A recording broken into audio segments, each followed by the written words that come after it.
For the ones who know safety isn't a catchphrase, it's a culture. And the ones who help make sure everyone makes it home safe. For the safety-minded who watch everyone's backs, Grainger offers supplies and solutions for every industry, as well as safety assessments and training to keep your facilities safe and your people safer. Call, click Grainger.com, or just stop by. Grainger, for the ones who get it done.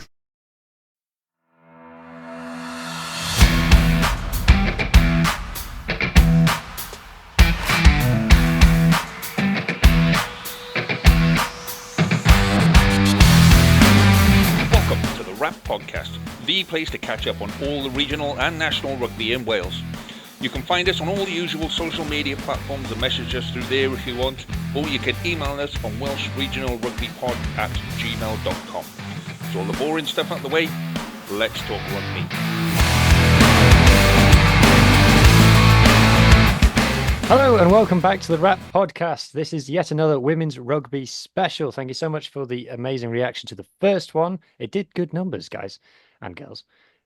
So we're delighted to be back. I am joined by the normal cast of Captain Dr. Harley Worthy. Hello, I've been given a promotion into the military now. Great. Everyone's a Captain Doctor on this podcast. Captain Dr. Julia, hashtag OK, @OK Julia, Rugby Julia, all the Julias.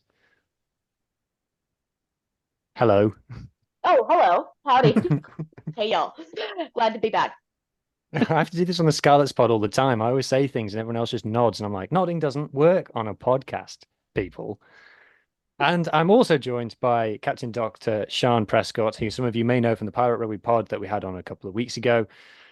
Sian, big Cardiff fan. And as our YouTube viewers can see, living it up on the coast of Barbados right now. The coast of North Cardiff, yes. Hello, it's great to be here. So we are here to chat about many things. We're here to chat PWR final. We're here to preview Wales's big game against Spain this Saturday, which is literally life or death. But first, as always, there's been some news. There's been some breaking news. And the WRU have today, Wednesday, the 26th of June, announced their new strategy. Like all big things, it happened on a Wednesday. Lots of words in it. Julia, what was your immediate reaction to the news? I think you kind of encapsulated it a bit. It really was a lot of words. We were talking about it right before we started. Not a ton said there. Almost feels a little bit like we're waiting for an update or maybe some clarification. I think of everybody present on the pod right now, I probably have the least good look into the history that is behind there. But in terms of looking forward, I would love to be more excited and feel like maybe there's a more concrete plan. But as with everything with WRU, maybe there's going to be more that comes out later and we might like it or hate it. Sian, what was your view? I haven't read through it all. We were talking about this earlier. There's a PDF. I've been going through it. There's a lot of pictures over words, bit of empty rhetoric. I think they've thrown bits in that they want us to see, that they think that, oh, that'll sound good.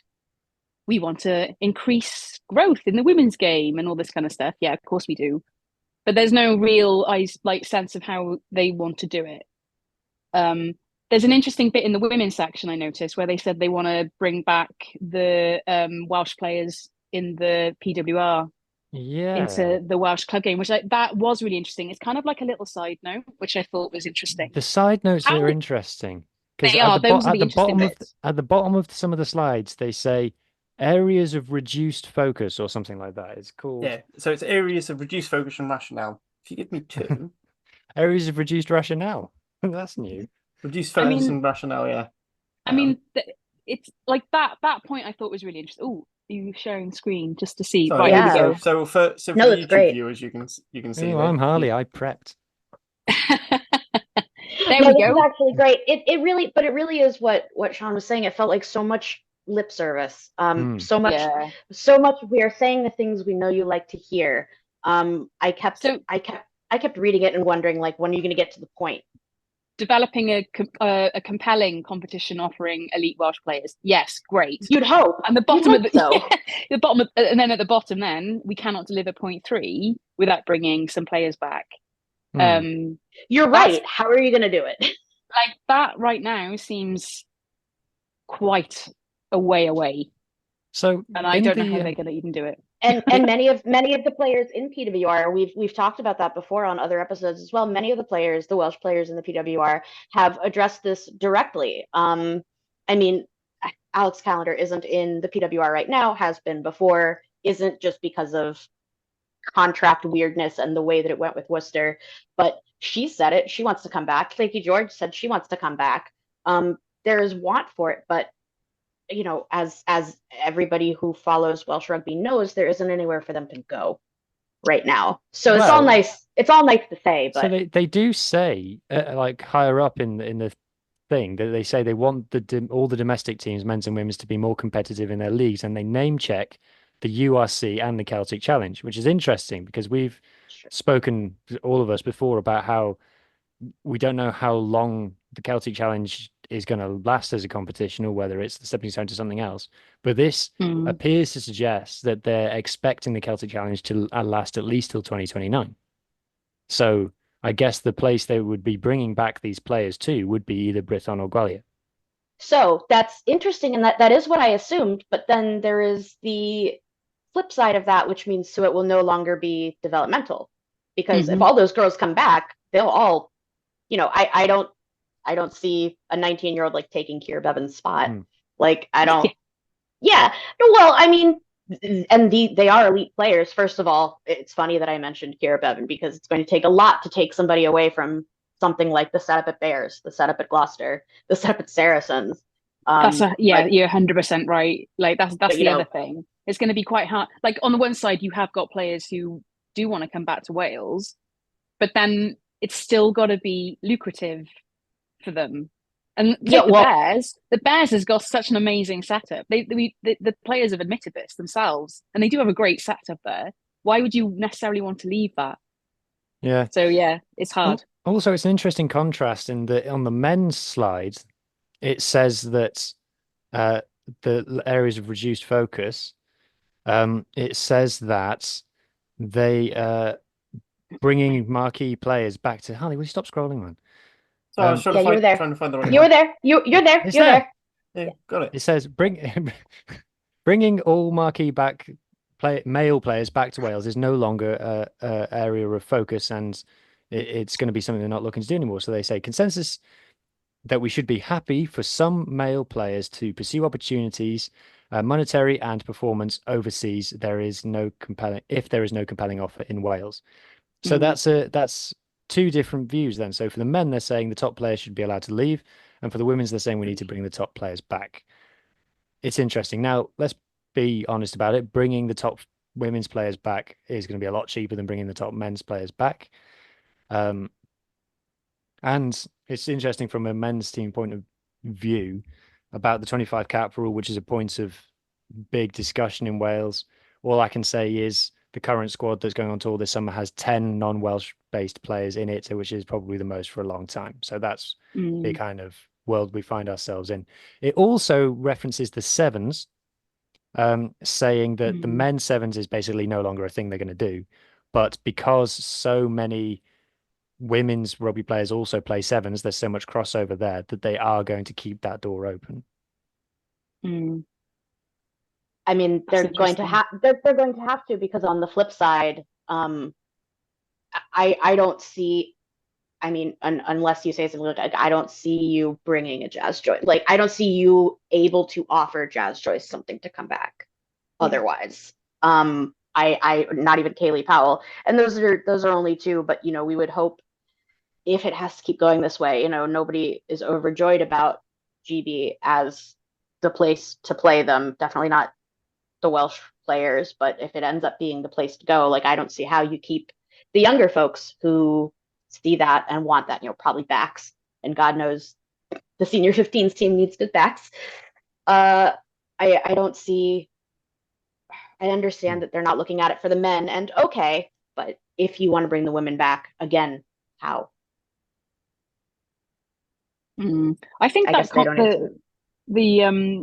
that point about the reduced focus about bringing the male players back is interesting, because they're cutting all the funding for the regions anyway. So is that kind of an admission that, like, we can't keep the players in Wales, and it's all very well bringing in like caps, the limit to that, you can only play for Wales if you've got so many caps and all that kind of stuff, and then go abroad. And like, with the reducing, we can't keep the players in Wales anyway. Like, They admit it. They admit it in the next point. Yeah, They so it's can't kind keep of them. like it's a bit of an admission. Like, well, we're just gonna have to let them go. Another interesting point on the women's slide was that they said, now I'm going to make sure I get the wording right. It was about the offering of the number of clubs. Yes, I saw that as well.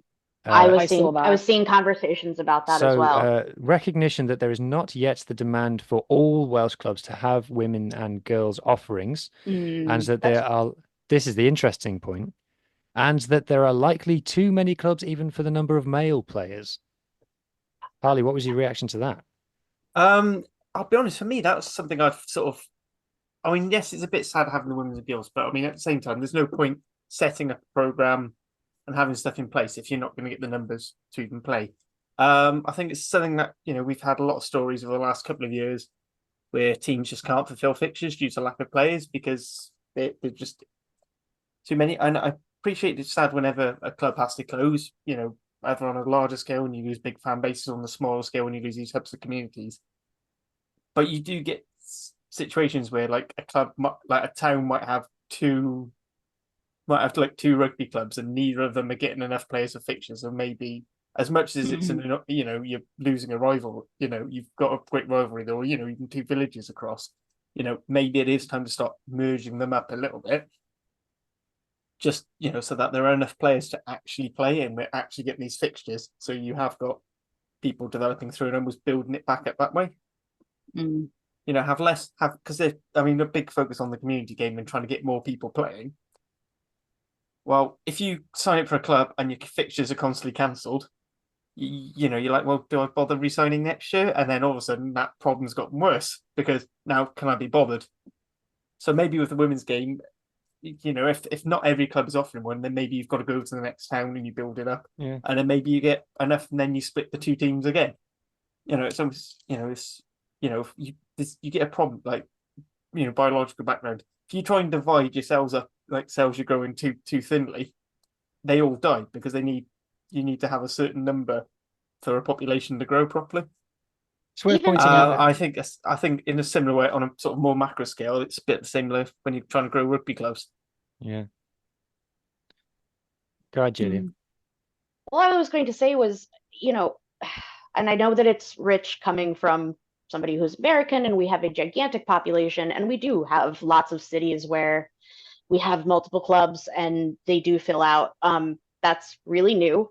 That also goes with the development of the game here, but I don't feel like it's a bad implication or a knock on the club system in Wales to admit that Wales is a small country and it's got 3 million people and not all of them play rugby, and it's probably half and half men and women.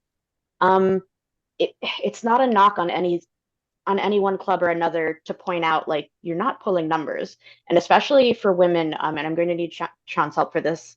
But especially this last season, several of the top flight, and I forget what the top flight is, not the championship, but the good one, the one that the best teams play in. There were several instances where entire fixtures didn't go forward. Other than that's not great for the competition itself. All of those people aren't getting experience either, all of those players. So from their point of view, wouldn't you want driving an extra 10 or 15 minutes and being able to be on a team that has more than, they're lucky if they have 16 per match, and, that begs for injuries, that begs for disasters at the last minute. You wake up and you're sick and now you have 15 people or 14 people. I don't see why it would be a bad thing to do that. And hopefully it wouldn't cause too much insult to anyone's pride. It's worth pointing out as well that Wales has the most rugby clubs per capita and probably per square mile of anywhere in the world. That's what some of the analysis that I already was seeing on places like Twitter were saying, and I was trying to understand that, but the percent or the ratio is insane for how tiny it is. It is a tall, or it is a tiny nation. I wonder if part of this is to do with I don't know what the word I know when I was growing up, there was a lot more before the regions. Sorry, I'm going to go back into my old little in my day. Before we had the regions, there was so much hatred between the clubs, and people hated Cardiff. I mean, they still hate Cardiff, but it's not anywhere near as bad as it was. And it was all kind of like very much my village against your village, and I think there's still that kind of mentality a little bit maybe going on. I don't know. Okay. I don't know. I did wonder that actually, just because it's something that I pick up from watching all of your various shows and definitely from talking to Sean. I understand that there's a bunch of rivalry, and somebody in Swansea doesn't necessarily want to play in Cardiff, and that I don't think that's what anybody is suggesting either. But sure, there's loyalties. I think it's like a mental blocker sometimes. Yeah, we're a little bit. To that, I would say getting over that. Like, wouldn't that be worth it if it means that you're going to really, if you're really going to move it forward? I think that's kind of the thinking that the WRU was trying to get away from with the restructure as well recently, is the village mentality of. I think the regions have changed that thinking, but I think there's a bit of an apathy as well. I mean, I've felt it a little bit myself when we did go to the regions. I don't know, it didn't feel quite the same. It took me, even though I was lucky in my team was still Cardiff essentially. I don't know, for a while it didn't feel quite the same. And I don't know if that's a little bit of nostalgia, or I missed kind of like the old matches that we played against Neath and Swansea and all the. I don't know what that was, but even like I felt like, and I was like one of the lucky ones, in the sense that I always felt like I was quite lucky.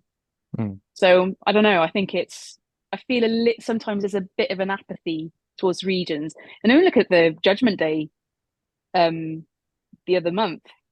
Was that last month? Now I can't. The weeks have gone by. I think it might have been this month. Was it the big? Oh my gosh! It feels like it was a lot longer ago. But like, it is the end of the month, to be fair. Like, it's been a busy month. But like, it wasn't. It was in the City Stadium. 20,000. That's quite. I was like, oh, that's quite a decent crowd. And then I was like, hang on, like that used to be in the Millennium Stadium, and they'd get. There was never 20,000 there. I was there. Not at one time. I thought that they were just being very optimistic. They'd like you to think that there were. But like I'm sure we used to. I'm sure the matches were quite full. 68,000 10 years ago. I'm sure when they started doing them, and I there's definitely been part of that is because the regions aren't doing so well, but at the same time, I think like Ospreys and Cardiff was going to be a good match. I didn't go. Like, why didn't I go? It's kind of like, it's that kind of. I'm part of the problem, obviously. Yeah, well, same. I explained my feelings and why I chose what I chose on rap. I mean, I barely only just about watched the games because I was doing a podcast on them. That is, at that point, loads of people talk about it. Is it the wrong time of the season, whatever? But anyway, that's going on to men's game, and I don't really care about that. Sorry. Okay. Just one thing I do want to bring up whilst we've got the slide up about the team. So it says development of 2 Welsh performance clubs. What that says to me is basically World Rugby have made us make Lightning and Thunder. So we're gonna pretend this is our thing now, and that we've done it, because obviously Celtic Challenge is a World Rugby funded competition. Just in case anyone listening didn't realise that's W have not put a penny into it. Yeah, that's a good point. So are they finding a different? Sorry, I'm just trying to read between the lines. Like, they want academies. Is that what they just like 2 performance academies? Yeah. But then it's the clubs underpinned by sustainable competitive domestic competition, which they've given no real bones to. I mean, it describes the whole document. They've given no bones. They're slashing out. So is that going to be? They're going to just do a women's EDC, women's Super Rugby Cymru type thing, or are they going to have the regional side? Does that step up? And is that are we going to have a semi-pro? When you can get this semi, professional to semi-pro division type thing. There's just no. I mean, that's typical with most of your WRU documents. It's all very badly printed buzzwords. Yeah. Yeah, I wondered about that as well. I mean, I know when Booth put on Twitter about wouldn't it be really good if the Ospreys had a women's team, and everyone like went mad over that tweet. Because I did. I was like, oh my God, that'd be so cool if we had like an Ospreys and a Cardiff and a Scarlets, you know. But I don't know how, I don't know if that would ever happen. Certainly not right now because of money. Because the region's problems. Exactly, and it feels like there's so many problems going on. Yeah, I don't know. I feel the problem with the Celtic Challenge teams is they feel a little bit plucked out of a hat, and it's kind of like, ooh, we'll just have these two teams, and then they've just kind of thought, oh, well, let's just think of what should we call them? Just look up Wikipedia, some Welsh related things, and then they've just kind of like this, they've just thrown it together.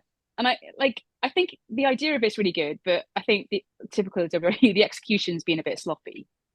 Like, are they just going to expect just random people? Are they just going to expect like people like me to go because it's at Cardiff Arms Park? Like, I don't know. What's the? I want to know what the rationale is a little bit. I think they should have, because they've kind of subtly through the kits like admitted like it's East Wales and West Wales, but they haven't officially come out and said it. I think if they just came out and were like, Britain are West Wales and Gwalior are East Wales. Just say it. I think people would be fine with that, and then I think they'd have more they'd identify with it a little bit. I genuinely do think people would identify with it better. It's such a Welsh rugby thing to even to have other models right near you that you could maybe take ideas from or even just think on more, and being like, no, we're going to do it our way. We're going to do it the Welsh way, even though the Welsh way doesn't work half the time. We're going to do it our way. It's going to be our well, no, but this is a really good point that you've brought up about the East versus West. Scotland had no problem calling it Edinburgh and Glasgow. Everyone loved it. It didn't cause horrible division. It didn't, take away any fans. In fact, they had a lot of fans. They also sold a kit, which ended up really great. But we don't have to touch on any of that. But there are good ideas around, and even around such a young competition. Ireland also, well, they haven't had the same challenges as the other two. They have their own set of challenges. But you can look at Scotland, who, by all accounts, was more, I would say, more successful in their administration of the Celtic Challenge. But there are certainly ways to do it, and definitely like giving people a little bit of identity. Isn't that a Welsh thing? Isn't that what they love? Why not?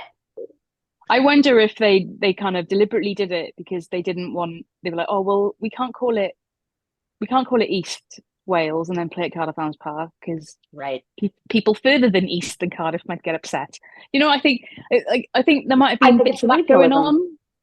Yeah, there's a lot of we can't do that because people get upset in Wales. Yeah, there's a lot of village preference. There's a lot of regionalism, but you're also allowed to tell your fans grow up. You are allowed to do that. Sports do it all the time. Every time there's a big social shift, we're looking at like equal pay between women's and men's teams, and it takes either the men to step up or just a governing body to be like, grow up. Oh, Julie, you should have been here when they created the regions. Yeah, I know. You've told me the story, and so many times throughout that story, my thought was if somebody had come up to those men and been like, "You're being a baby," maybe it could have gone different. Let's move on. Yes. I think we're done with the. Turned it off. They don't want me to get the American on. Go on, we're Harley. done with the strategy. Yes. I think we've done everything that we need to there. I think we put more thought into it than WRU. Yeah. We want to be better at rugby. Is the strategy. Okay, let's talk about PWR final then. Gloucester versus Bristol, aka Wales A versus Wales B. And how many, Julia? How many Wales players do we think were on show in this game? It was 11 at Gloucester, and so the number varies because Bristol sometimes has Kaylee Powell and Jazz Joyce. They don't right now. Sometimes they do. But in terms of Welsh that were playing in this match, it was 3. Was it? wasn't it? Kira Bevan. Kate. Just for Bristol, you mean? Oh, no, you're right. It's 4. I think it's 4. Yes. Sorry, Courtney Keat. I forgot that you are back, which is awesome. She came for her 50th cap and had a great game. But yeah, her, Jenny Hesketh, KB, and Alicia. Yeah. So it was 36 points to Yeah. 24 to Gloucester in the end. I think most people expected Gloucester Hartpury to win based on the season they've had and the squad that they've got. Only 1 defeat all season, and reigning champions as well, obviously. What was people's view of the game? Sian, what did you make of the game? Oh, it was a great game. It was a really good game. It was a great advert Really was. for women's rugby. And I know that's a cliche, blah, blah, blah, but it was. I really enjoyed it, apart from the only bit I probably didn't enjoy so much was the TMO again, but it didn't ruin it, you know. I do think it was a try myself. But yeah, from a like, I'm a Bears fan. They're my sort of number 1 team. We were talking about this earlier. Gloucester are kind of like my second team. Because I think when you're a Welsh rugby fan with a women's game, you end up gravitating towards the teams that have Welsh players. And Bristol obviously is quite close to Cardiff as well. But they had some of my favourite players, so that's kind of why I ended up supporting Bristol. But I do really like Gloucester because they've got there's quite a few of my sort of like other favourite players emerging, like Celia and Llakey George. I'm a big fan of hers. But so for me, it was really nice to see the Bears have a really good first half. Really thought that they had a chance to win. I actually thought, yeah, Gloucester were favourites, but at the same time, I actually did think that the Bears could do it. I did think that we had a good chance. I didn't think it was going to be as clear cut as a lot of people were saying. I think Bears have had a really good season. Half time though, I wasn't. Although Bears did have a good lead, I wasn't sort of overconfident because we know that Gloucester, the kind of side that they are, and I think that they're, the kind of team that, when you've only lost 1 game in the season, you get into that habit of winning. So I wasn't, that was what I was scared of, essentially. And it kind of came true. I don't think Bristol necessarily did that much wrong in the second half. Gloucester just came out and they were just hitting everything. Their passing was really good, I thought. And then it's all those little momentum things. And then suddenly the momentum just suddenly was all Gloucester's favour. And even after the TMO that went against Gloucester, and I thought, maybe they're going to hold on. I don't know. They just seemed to just be pounding it through, really. And they just did everything really well. Like I said, some of the passing, I thought, Llakey George, I thought she's really... She had a really great game. Basically, she's just nailing it at the moment. And it was really good to see all the Welsh players all play really well. It's quite... Yeah, for me, I've only ever seen, until the last couple of weeks, Llakey George play for Wales. And the difference in seeing her play for Wales and play for Gloucester is night and day. Me and Julia have been saying this for ages. I have thoughts on this. No, we really have, though. There's really, and I can touch on it more when it's my little spiel time, but there is really something to be said for playing with confidence, with confidence in the team around you and the difference that you can see in a player. I'm glad you mentioned Cecilia. I think that's another one.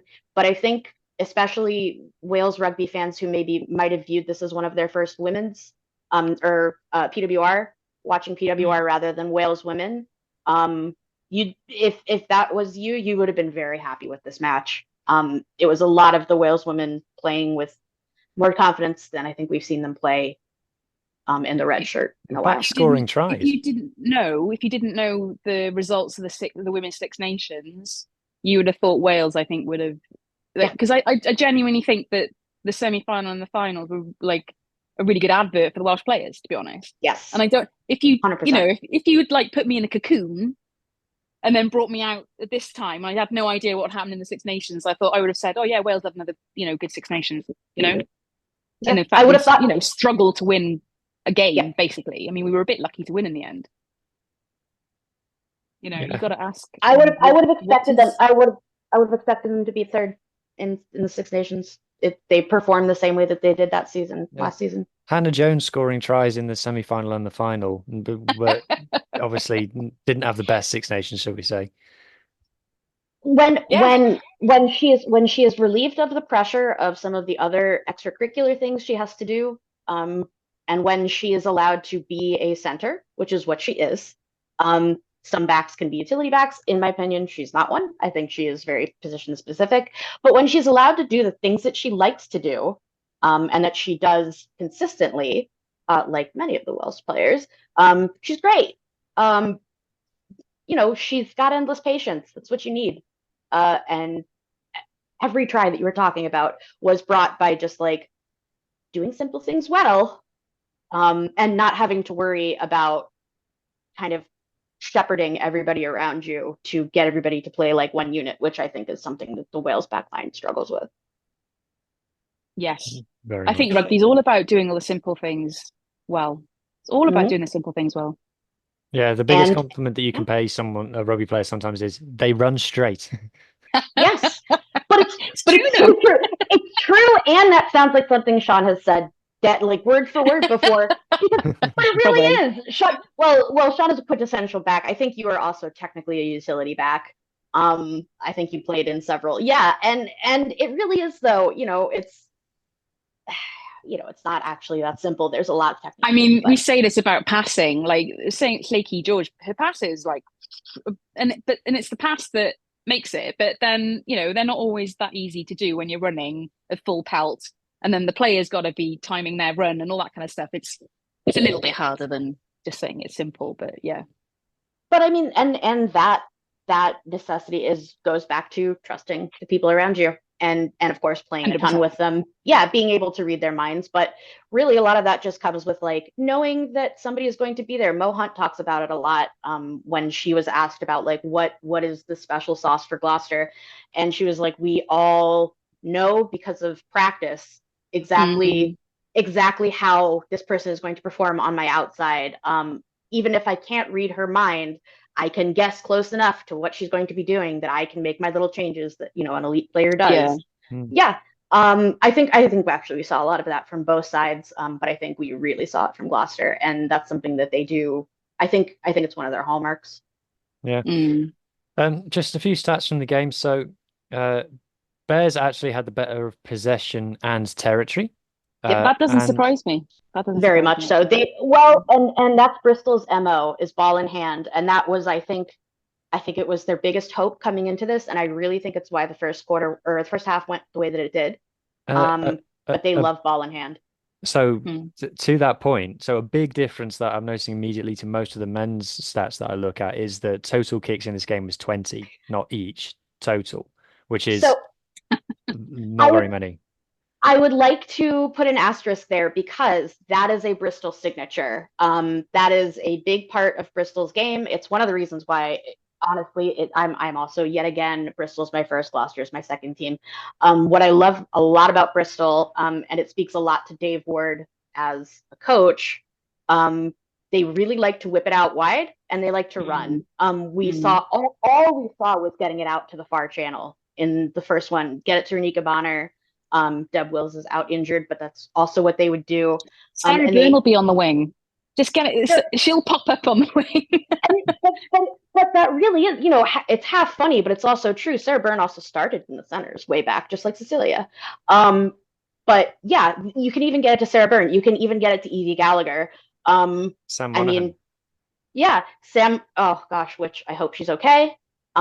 She took a blow in this game. For anybody who didn't get to see, took a blow in the game. Hopefully it's not the 3-letter that we are hoping that it isn't, but yeah, I'm sure we're gonna get that update soon. But yeah, getting it out there. I was hoping that you would do this. We already knew that we were going to be talking about this before the game happened, but I knew that you were going to touch on it, and I was hoping that you would see throughout the game. Bristol can kick. They've got great kickers. They can. Bristol's men are the same. Bristol's men won a game in the Premiership this season with 4 kicks, which is pretty much unheard of. Yeah, that's very rare. That's really rare. It's club gossip that Dave Ward and Pat Lam are always talking strategy, which I think is pretty cool. But I don't want the Bristol men's ideas because the Bristol women perform better. But that's very different. That's true. The kick to pass ratio for Bristol of 31 to 31. which is Mm. very, very a lot. Yeah. Don't see many stats like that. you don't. Gloucester as well, Yeah, that's a 190 really tackles interesting number. made in this game, which kind of shows how much pressure Bristol put them under. Yep. Oh yeah, that doesn't Absolutely. that doesn't surprise me either. Yeah, Bristol, another thing that they love. I mean, they're a very forward focused team. I don't know if you have the ruck speed data there already, but hitting rucks, yeah, using them as your primary mode of forward movement. I do have ruck right up speed. their alley. Okay. I'm So very curious actually about how we did at rucks. Basically the same for both teams, but Oh, that's interesting. yeah, most over 60% for both, less than 3 seconds, which is quick. Yeah, that tracks with the game. I was just going to say it also speaks to, also if anybody who is watching or listening didn't see this match, if you like scrum halves and just watching scrum halves, watch this game. Kira Bevan versus Mo Hunt is insane. And especially because we were talking about being at the back of a ruck. Yeah, there was a lot of rugby fuckery. Gloucester got 70. So Gloucester actually allowed Bristol 17 offloads. So Gloucester didn't really try to stop Bristol's offload. So maybe that suggests that there was a plan of kind of what we've seen in some other games as well of Gloucester knew what Bristol were bringing and were happy to keep them at arm's length of you can do it as long as you do it in your own half. As long as you're doing it in your own half, you're okay. I'm sure they also know, and actually there was a media piece coming out before that was with Hannah Botterman and Alicia Butchers, where Hannah Botterman made a small joke about knocking on in their own 22. But that is, jokes aside, that is one of Bristol's weaker points, is conceding penalties, honestly, anywhere, which is really not great. But it's because they believe so much in their recovery and their ability to gain back the ball on the ground. That you end up seeing something like that. The penalty count did swing a bit in the second. Like they think Yeah. Bristol did concede a few penalties, and again, it's when it's that momentum. Yeah. Well, I mean, that's the difference. And there was that one critical moment, and I saw it from people who do rugby analysis. The one critical moment of that ruck that ended up way too slow. Alicia was on the back of it. She decided not to scrum half, and it ended up a complete rollover. And it's that sort of absolutely. Yeah. And that was an example of some of the baffling penalties they gave up. Speaking of knock-ons, though, there wasn't actually that many. So there's 5 scrums for Gloucester and 2 scrums for Bristol. So 7 scrums in total is not very many, both 100%. Line-outs, 17 line-outs for Bristol with 82% success. So that's like losing 3 or 4, I guess. Gloucester, 9 line-outs, lost 4 of them. Yeah, they lost a few. Yeah, their line-out wasn't... Yeah, I think... I remember even the announcer was saying that that the lineouts were bafflingly bad for Gloucester. They also pointed out though that at least with the BT feed or TNT Sports feed I was watching on, you've got to remember is Abby Ward and Alicia Butchers are 2 of the best lineout poachers in the PWR. That was where I was going to go. They're 2 of the absolute best, and they're coached by Dave Ward. It's 2 lineout operators being coached by the guy on the other side. Ender told me last night that the game was on iPlayer as well. It wasn't just on TNT. I was fuming. I didn't know that, and I wish I had known that. Oh, sorry, I could have told you that. Yeah, that would have been because I would have watched it for my friend Sean. I hate TNT so much. Okay. I know it's always a relief, but it's on iPlayer. I have really not liked. Nah, that's not for any of this. I have really not liked TNT's work on the PWR, to be honest. But obviously, at half time, I can't remember if it was this game or last game where Ugo tried to start a ref chat. Oh no, it was in the stands. He interviewed one of the coaches and was like, "What we made of the referee?" And the coach was like, "I'm not slagging off the referee." It was Dave Ward. Dave Ward was like, "Well, I'm not going to go down that road." I'm not going to go down that road. We're just going to stick to our plan. But. He rolled his eyes. Like, oh, come on, man! And it's 2 guys who have played the men's game together. You know how annoying it is. What about some other non-Welsh players who stood out then? Zoe Aldcroft is top of most of the stats. 100% tackle success rate. It's insane. I said I think Laura mentioned everything. Playing like someone who wants a central contract. If only she had Wales ancestry, because I'd be on the phone trying to pull her, because she would solve so many of our problems. We have to dig in her family tree. Like she would walk into no offense to the Welsh team, but she would walk into that team. Solve so many of the problems. She's the main goal kicker. Yep. She's a goal kicker. Yes, she's an incredible goal kicker. She adds that set. Really she's good. very physical, and actually she can sort of do the playmaking thing, so it could potentially take some pressure off Lakey George in that respect, as well as just kicking for line. She can do her game. Yes, she can run the game from the backfield, which is really, and honestly, it's a problem we have at the Bears. I really like the Bears 15s. They happen to be two Welsh players, happens to be Courtney Keat and Jenny Hesketh. But if I'm to be completely honest, neither of them have what she has. I like it. Emma Singh she's got quite a big pphysical presence, and she's quite tall, and she's tall. She's super tall. I think having a player like that in the back line in your weaponry is kind of like it just gives you that a bit extra dimension. It feels comfort. It feels like a comfort. It really does, knowing that you have that. Wales lack that kind of physical presence in the backs. I think sometimes we lack we lack a bit of creativity, but we also lack a bit of that variation. In the same threat as well, Tatiana Hurd as well. I was about to mention Tatiana Hurd. I thought she had a fantastic game. I thought she was outstanding. And again, we talk about the Welsh players, Lakey George and Hannah Jones, and they're playing. If only we had another player like Tatiana Hurd in the Welsh side, because she is something else. And she's another one where she's great at the number that she's at, but honestly, other than maybe like fullback, I don't think there's anywhere I wouldn't put her. I'd be fine with that, with her game reading and the IQ that she's a super quiet player. She's known like on the Red Roses for it as well. She's not a big personal presence, but like when she's on the field, to have somebody with that physicality and the awareness, the game knowledge, the ability to run the field when your 10 is busy, it has proven to be so perplexing for everybody she plays against. And even France back in the Six Nations, I don't remember who they were talking to from France, but they were like, she's always causing problems. Yeah. And we saw a lot of causing problems in this game. Speaking of players that we think might be Welsh, is Pip Hendy Welsh? I know. I got asked that. Sean, is she? I mean, she definitely hasn't come through the age grade. Pip Hendy is a Welsh-sounding name, and she looks Welsh. Now I want to know. I don't know.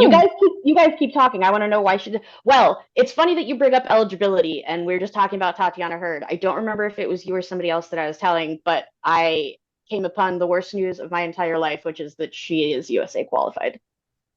Oh. Her dad is American. Sorry, Julia. Sorry. I can't believe this happened to me. Tatiana Hurd, if you're watching, and I know you are a huge fan of the pod, if you could just do 3 short years of stand down, I mean, you'd have to live in America, but other than that, that'd be cool. Girl, you could come and be on the 3rd best North American team. I mean, I understand. I'm not over Meg Jones, to be honest. I'm not over that. So I was joking with another Welsh podcaster about exactly that. We do have a good center. She just isn't wearing the right shirt. Anyway, go on. So Harley, wrap up thoughts on the game, mate? I thought it was a really good thing. Again, I think it shows how much of a superpower having a reliable goal kicker is in the women's game. Absolutely right. That scoreline is a lot closer, going towards the final 10 minutes. And also the psychological thing of, if you're 21 points to 7 down, as opposed to 17 points to 7 down, I think. All right, it's only 4 points, and we lost by, obviously because I, like the other 2 guests in the pod, I am a Bristol Bears fan. Who it's like also a Bristol Bears conspiracy. Yeah, it is. Sort of thing. One thing I did say, unfortunately, no good for us, but for the Red Roses, Hannah Bottom and Lark in Davis as a duo and the way they sort of bounce off each other carrying was absolutely wonderful to see. And I'd love to see more Welsh sides, both 100%. genders, regional and national. I'd love to see more of that sort of Rugby Pass has got Absolutely. Hannah Bottoman down as 118 meters, which Yeah, sounds right. like a classic Rugby Pass wrong stat, but No, But that is just how She is women playing pops are. well. she is a prolific carrier. Yeah, Absolutely. she is playing And really well. and that is also a hallmark of Bristol. You can tell by the way that they've recruited it. Actually, I'd say the way that they rostered for the final. I have my one stone cold take that everybody rightly will get mad at me for. I don't think it was super duper necessary to push Sarah Byrne to return. I agree. I'm a big fan of Sarah Byrne. It was really nice to see her back. I love it. But I agree. I don't think I'm not sure if that was it felt quite a lot for her to come back from injury in a final. Exactly. And in a game that you knew that she wasn't going to be coming up against, like, well, I was going to say DMP, but they're out now. But she knows she's coming up against Cecilia Tuipulotu and Maud Muir. Yeah. I think that was a bit of a push.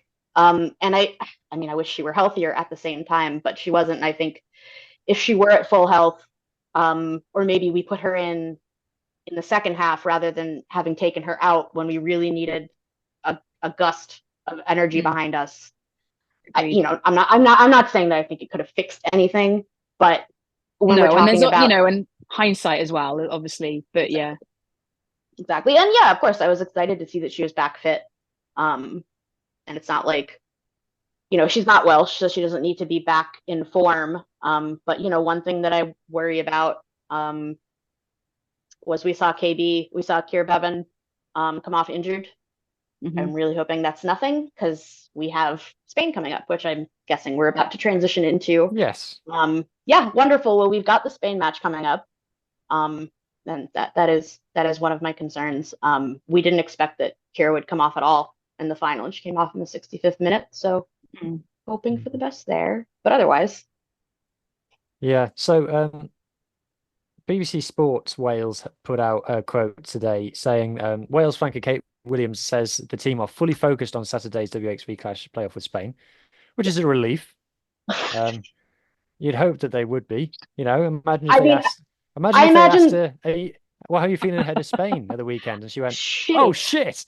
Yeah, shit. Well. So I'm really glad that they got Kate and that Kate sounded sober, because I would have assumed most of the Gloucester girls got sober in the last 12 hours, because I saw their after parties and they were all still completely hammered on Monday.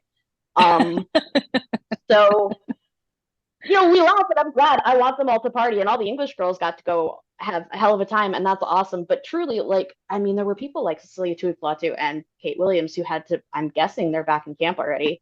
I wouldn't be surprised if Cecilia doesn't drink. No, Cecilia doesn't drink for sure. Yeah. No. But thinking of some other people who play for Gloucester, they do. So, how are we feeling? So a preview about Spain. So Spain walks the Rugby Europe title again. They normally do. Oh, yeah. Now they've played a couple of games against Canada lately, or a Canada B team. Canada A, yeah. And I know they lost the first one by a point. I don't know how the second one went. Has the second one happened? It must have happened. Yeah, it's happened, and I think it was also a loss, and it was super narrow. But either way, that's 2 games that Wales didn't play, and that is concerning. Yeah. I'm nervous about it, definitely. I'm really nervous. Like, on the one hand, I'm kind of like, oh well, the Welsh players, a lot of them have been involved in the PWR final and all this kind of stuff, and are kind of like, they were playing well, but the Welsh, but not together. Well, exactly, and we know this from the Six Nations that something was missing in the Six Nations. It was time together. It's time together. I don't know what was going on, to be honest. Something wasn't quite right. The whole tournament. And they only really put in took a dive. Proper, and they only really put a proper performance in the last match, really. And we only just won. And I was going to say yeah. we could also say that Italy lost that match more than Wales won it. Exactly. Yeah, absolutely. You're 100% right. So I don't know, I am quite nervous about this game. If we play, I mean, you would hope that they would have had confidence about beating Italy. But that's there's a bit of a That was gap weeks now. ago. Yeah. Exactly. It's not like the first game in the championship and then 2 weeks later we have that momentum. We've also had this gap again. I don't know how much time they've spent together. I don't know how much they've trained since then. So I'm nervous about it. The most they could have trained was either, maybe they got to camp yesterday. Today is a Wednesday for people watching in the future. Maybe they got back to camp Tuesday. We haven't, and we know WRU loves to put out a million footage of here they are all, running laps or whatever. We haven't seen anything. We haven't seen any extremely not helpful videos of. There's been very little, actually. I've been keeping an eye on Yes, that, same. and there hasn't been much about it. Well, I wanted to bookmark when they got into camp so that later when I'm analyzing it, like how much time they spend. We don't know that they have. I'm glad they trotted Kate Williams out to say something. I'm hoping what she said means that they're in camp. So Scrum 5 have done a podcast with them in camp yesterday. Oh, right. Okay. Oh, wow. Great job getting it out there, guys. What did they say in it? Don't know. Only just found out about it myself. I have listened to it. Oh, of course you have. Please. I'll be honest, today. There wasn't really much said. Right. Oh, that was great. There wasn't really much to say. It was quite sort of fluff and filler. So they had Molly Reardon. Do you want anybody to show up at this match? It's a good point. There's been no build. I was expecting a bit more build up. Don't get me started on marketing in Welsh rugby. You'll be here all night. Yeah, I know. True. Well, and me as well. It's one of my bugbears. If they're going to be one of the first to run their mouth about, we need the crowd behind us. We really like all that noise. God knows they need something to boost their morale. If you need people around to boost your morale, you should probably make them feel like you're doing team stuff. So Harley, what did they say? You said it was just bluff. Never mind. So yeah, they had so that you said it was Molly Reardon and Gwennon Hopkins. So they spoke a little bit about Gwennon Hopkins' first couple of caps and the impact she made off the bench. And then Molly, they were talking about her transition from scrum half to hooker. They had a little bit with in the preamble because they had Philippa Tuttiett on, who's always actually quite good value, and she was sort of giving a lowdown on Spain. Sort of reiterated the points that Hugh made about Spain's preparation. Said, it's probably more like Spain are basically sort of like the Georgia equivalent of the women's game. Yes. And sort of that they're walking the rugby championship.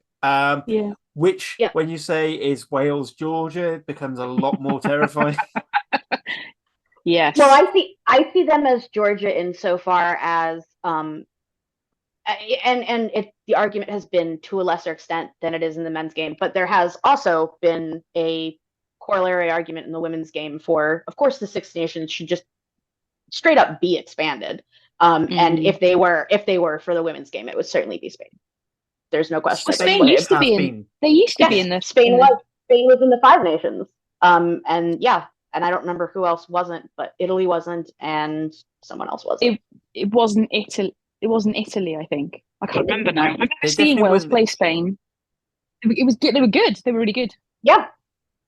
And I mean, and Spain now, well, actually, I'll just drop this as well. Spain now, I'm even more afraid of.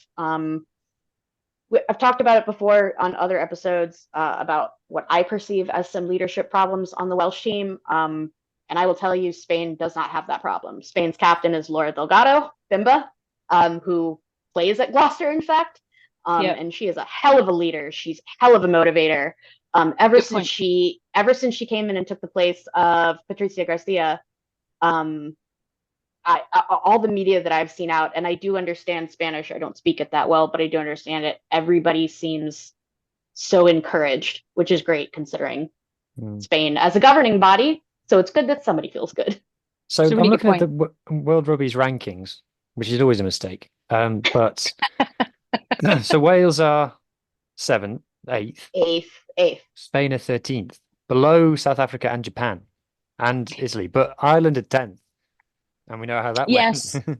Right. Yeah, I remember I was looking at the rankings not that long ago, and it didn't feel right. It didn't. I was like, well, it doesn't really tell you that much, does it? It's because of one of the quirks of Depends the on who you're playing. one of the quirks of the rankings is that it games exactly played. depends on who you play. But if you've Yeah. got someone like Russia who have been excluded from global sport for they're so still long, on there, it means which they you hate. haven't played anyone, which means they haven't lost any ranking points. So Right. Russia in the women's game is still ranked 15th. Yeah, that's not right. Right. Yep. But yeah. Julie, Yeah, is there I don't much, know. I wouldn't take that much. Is there many sevens players in the Spanish team? Yeah, a good few. Claudia Pena, in fact, who is a crossover, just because they are in the same position of just they don't have enough players to have it completely divided up. And they haven't necessarily decided the same way that like Ireland has kind of been like, all right, forget 15s, we'll just focus on sevens. Spain hasn't really done that yet. But yeah, there are a few prolific sevens players that also cross over to 15s. I'm guessing they'll show up for WXV. I think they are actually, well, it depends on how things go at the Olympics, because I think they are going. Yeah, I think they are. I think they qualified. I can tell you, I've got the tab open because I was looking at it earlier. Okay, great. They are not going. Oh, I thought they were. Yeah, No. I could have sworn What's the men's? Right. Yeah. the men's Spanish didn't. So But I I'm think looking at it. This is according to Wikipedia. It's Australia, Oh. Brazil, Canada, Mhm. China, I mean, Fiji, China would. France, GB, Ireland, Japan, New Zealand, South Africa, USA. Oh, okay. Oh, that's right. Oh, they were the big upset. You're right. They were the big upset at Madrid. That's right. That they Was did. that not when qualify. people were having conspiracy theories about GB had to make it, so GB snuck in? Or was that just the men's? The women because GB the didn't make Men the haven't men's. qualified. Okay. the men didn't qualify, and the women No. the women qualified in Singapore, I think. Because the women medaled, or maybe it was Perth. Either way, yeah. Either way, they knew, or else I think if they didn't, we would have seen Jazz Joyce in probably the lineup this weekend. If they didn't, I would assume. But yeah, another Spanish star just signed for Harlequins. Harlequins. I think they're going to Oh. start. I think they're going to start coming up in bigger Because numbers. I saw her Spanish kit, and there was the one that looked like a Barcelona kit, and I was like, "Oh, that's cool. I wish there Yeah. was more kits like that." So funnily enough, because I have a lot of friends who also watch soccer, there is a Barcelona, of course, there is a Barcelona rugby team, and for some reason they mirror a lot of the soccer stuff. Which I find kind of weird because, like, if you're going to go against, at least for the women's game in soccer, the best team on the planet, you better be that good. But Oh yes, it's like the football one. it's sick. That's a cool shirt. It's a sick shirt. That is well cool. Anyway, yeah, I'm excited for the weekend because I think it's going to be really good rugby. I really hope that the good rugby isn't only from Spain. Wales should win, but that's the case. That was exactly what we said about the Six Nations as well. And it is going to be a case of the Welsh team is going to have been thrown together a week ahead of the game, and the Spanish team will have had the better prep. They've played 2 tests. We have not played a test since the Six Nations. Yeah, and we were saying earlier about Kira Bevan. If Kira Bevan is out injured, that is going to be then we have one scrum half. Then, I mean, we have Meg Webb, but I think we're transitioning Meg Webb fully to the centers, which they had already started doing. I think when they knew Sean Jones was going to be as good as she was, I think that was when they finally said, like, yeah, we do what the men's team do. Who's the next shortest player, and then they're covering scrum half. I mean, that's what Cardiff did. That's what Wales did with Sam Costello. That's what Cardiff did with Tina's Rupert De Beer. I'm trying to think then. Oh, well, that is still Meg Webb. So we're fine. All right. Okay. Let's get some. I just thought there's the other option of Molly Reardon covering scrum half. That's true. That's true. That is true. That's true. But actually, because of Kelsey's injury? No, because then we Because she's only covering have hooker as well. then we only have CP. We'll have to get And I Ellis can't think Jenkins of- to cover scrum half. That's the only option. Ellis have to Jenkins get in a wig. apparently It's fine. Wales- I'll bring my boots on Saturday. I was just There you gonna say, go. John- I've John got will it bring your covered. Well, Sean, oh my God, that actually does work, because as I was joking with some of our dual friends, no, in order to be a scrum half in Wales, you have to have either Bevan or Sean in your name. There you go then. Sorted. I It got it all covered. works. Don't worry, guys. I got it all Thank covered. God. Right. Message Johan Cunningham. It's all right. Oh God. Let's get some score predictions then, Harley. What Wales going to get it done? I don't do score. I always do. I tend to do margins, but I think Wales should. I think Wales by about 4. I think the forwards are going to be good enough to sort of bully Spain a little bit, and hopefully the big problem for Wales is going to be sorting out that back 3 defence, because their wide defence was honkingly bad during the Six Nations. It would be quite weird for Spain to be in WXV3 because Netherlands are in WXV3 having beaten Colombia to get in, but obviously Spain trounced Netherlands in Rugby Europe. WXV3 is a bit of an odd competition. It is, and Ireland said as much when they were in the position that I think Wales very well might end up in. And when Ireland came back from it, I mean, it might just be where Wales ends up, and that's just the story. But when Ireland came back, they said that, it was fun. It's not like they're saying it's a bad competition or anything, but it almost felt counterproductive, because when you're winning by that much and you're trouncing everybody, you aren't learning. And you're putting yourself at injury risk. But I agree. I it's- actually think Wales could do with winning a few games though. Like we've just that's what I've been thinking about. I was What saying you said earlier ever since. I was about thinking about- like Gloucester. I kind of felt like they're so used to winning, and they go behind 17 points. Whatever, they're still going to come back. It's kind of like I think Wales. I don't know. We've just got into a bit of a losing-y habit, and they could do with getting a bit more confidence back and maybe having a couple of big wins. I don't know. Might do them good. So, That's exactly how I'm thinking of it. So Lauren Jenkins made a fairly similar point on Scrum 5, and she said maybe actually what the problem with, and also parallel with the men's team, but maybe the problem is with playing all these elite teams, you're not getting the time on the ball to actually work through your attacking structures and defense. Yes. So maybe actually go into this lower league where maybe it's not as good a defense. You can get your shapes a little bit better, and then you slowly build up, and that's something that's helped with Ireland as well as a confidence boost. Yes, but also because they were 3 games they could just walk over their opposition. They had the chance to experiment, whereas like in the Six Nations you don't get that. And but in WXV1 you'd have to play your best team pretty much every game. Yeah, I mean, I'd argue maybe WXV2 you'd probably get a better balance of. I really feel I really think 2 is where Wales belongs, to be honest. When you look at the pool for Wales, or for 2 rather, those are a lot of teams that I think, well, first of all, any of those matches could go either way, and I'm just a fan now, so I just want to see good stuff. But those are all teams that are feasibly beatable, or that we have actually beaten before. Obviously, it's kind of stacked at the same time, though. Sure. Like what? We would Scotland, Ireland, USA, stacked, right? Yeah. Italy. No, not Italy. Ireland. Ireland in WXV. It's not Ireland. Ireland in WXV1. So it'd be Scotland, Italy, USA.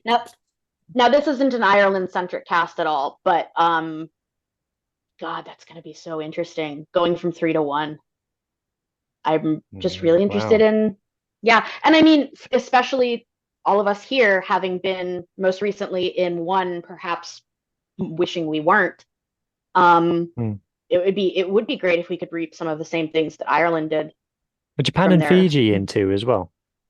I believe so. Together? I don't know. I can't remember. I'd have to double check on the thing. It's a really awkward way they've structured it. 1 down to 2 makes sense. Like the division is 1 and 2 makes sense, and the six nations and the Europe nations make sort of sense because there's that many teams. But then because you've only got a Pacific 4 then it's not really like the thing below the Pacific Four is just Japan and Fiji playing each other. Yeah. It's quite a weird one. Okay, Which so I according think- to But the other carrot Which on the I stick think is should become Pacific Six. So Sorry. go on. so the other carrot on the stick for winning this game is it gives us qualification for the World Cup. Yeah, that's the other character. Otherwise, the next qualification spot is to win WXV3. good Lord, Yeah, how I have we ended mean, up in this situation? Right, so exactly. the teams are in WXV1, Canada, England, France, Ireland, New Zealand, USA. Mhm. Oh yeah, because USA beat Australia, of course. Yes. Yes, Ireland USA is going to be an interesting match. I feel like there might be some one-sided scorelines in that. WXV2, Australia, Italy, Japan, Scotland, South Africa, and then either Wales or Spain. That's an interesting competition. that's what I'm saying is that's a really great pool. Yeah. That's the one I'm gonna be watching. I mean, I can't think of a lot of matchups between those that are like super straight predictable. You say Agreed. Japan are probably the weaker of those, maybe? It's hard to Depends. judge Japan because they just play Fiji all the time. Like, Yeah. so you can say whether they're good compared to Fiji. And WXV3 is Fiji, Hong Kong, Madagascar, who had that amazing famous win to get into it. Netherlands, who were in it for the first time, Samoa, and then Wales or Spain. Yeah, we can't be in that. And We by the don't way, belong in that group. just for the viewers, it's also Madagascar's first. Yeah. But They're yeah, massive no, on rugby in Yeah. Madagascar. Yep. It's amazing to see. Like It's so it's cool. like- genuine to see the national sport. footage of it, and it's the kind of stuff that makes your hair go up. Like I get really goosebumpy about it because it just looks amazing. There's still some bloke from Pontypridd saying they'd have more if they based their team there. Yeah, they would. Sorry, that was Good line. that was a very Cardiff joke. That. Oh my god! And if everybody's willing to if everybody's willing to schlep down to South Africa for URC stuff, why not? I can tell you it takes less time to get to Madagascar than it does to get to Llanelli. I can confirm that. It can take a long time to get to Llanelli. Yes. You need a time machine to go to Llanelli successfully. Right, let's Just alienating a lot of people here. It's fine. They're only Turks. They can't speak English. Only people who get any of these jokes are Welsh people. Now you're just making half of them mad. Okay, right. Let's wrap it up there then. So, oh wait, no, Julia, quick score prediction: Wales, Spain. I agree. I'm gonna say, I am gonna say Wales by 3. But I think it's gonna be low. I think it's gonna be low score in general. I'd say maybe like 17-14. Sean. Yeah, I think we'll just scrape it, but yeah, it'll be like 4 points or something like 15-12 or something like that. Yeah. You know, is that 4 points? Did I just do the math wrong? I did the math That's wrong. 3, That's but- 3 points. Women in Around STEM. about those kind of score. Yeah. I was always bad at maths, to be fair. Am I allowed But to laugh at that kind of score line. If Harley is allowed to laugh at it, you are. Oh no, I'm terrible at math. Cool. I think it's going to be one of those situations where all the hipsters are all like, "Ooh, Spain could do it," and then it's a blowout. I'm a That would hipster, be so I'm great. one of those people. That would be great. I would love that. I would think be so happy. I think that's it's the also case. I think it's also very typical Wales rugby fan to be like, we're gonna bottle it. And then Yes, be wrong, definitely. which is great. I think because of Yes. because of what we alluded to, Wales's forwards are coming off PWR competition, and I think it's just going to be too much for Spain to handle. I think if they get their cohesion back, they are all coming off PWR, which is great. But of course, there were some that were missing, and in fact, there are. Oh well, I guess Sian is still injured, but Alex isn't injured. Alcal isn't injured. She hasn't been playing with anybody, but she could probably figure anything out. Yeah, my only concern is that maybe they haven't gelled yet, but otherwise, there's no reason they shouldn't. On paper, they should win this. On paper, we should win comfortably, but we know that's not always the case with Wales teams. Yeah. And the worst thing of all, I don't want to send any of those girls to Dubai. Yeah, There's that as well.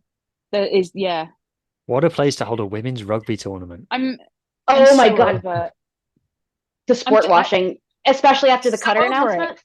Oh my God, I'm just so over it. And it's just doing my head in. Just every new tournament, they're like, ooh, Dubai. It's like, you know what we should Goodbye, do? more You like. know what we should do is send all of these women's players who are all married or dating each other to Dubai. Wild. Right, on that note, thank you so Sorry. much.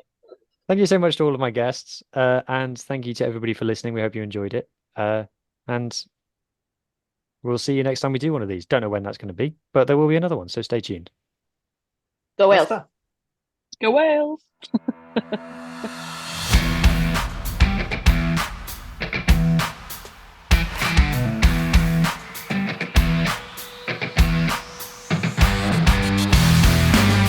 Thank you for listening to the Rap Podcast. We hope you enjoyed listening as much as we enjoyed recording it. Please do rate us and tell your friends, as it really helps us to grow and get better. We'll be back next week with more of the same, and until then, enjoy your rugby.